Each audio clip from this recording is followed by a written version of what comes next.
কেমন আছো শাহিদা? সালাম আলাইকুম সিদ্দিক ভাই। আছি ভালো, আপনি ভালো?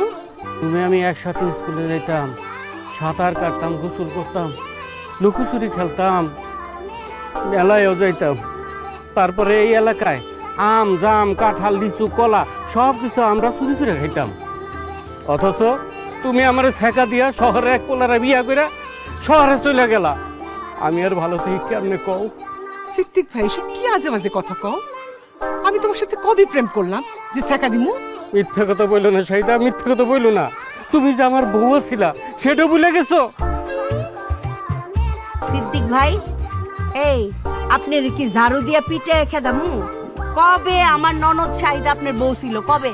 আপনি তো জানেন না, ছোটবেলায় যখন জামাই বউ খেলতাম তখন শাহিদা একবার না মিনিমাম 20 বার আমার বউ ছিল। মনে করছিলাম বড় হইয়া শাহিদা আমার সত্যিকারের বউ হইব, কিন্তু তা তো আর হইল না। শাহিদা জানো, তুমি আমার সাথে দেওয়ার পর থেকে কিন্তু আমি আর বিয়ে করি নাই।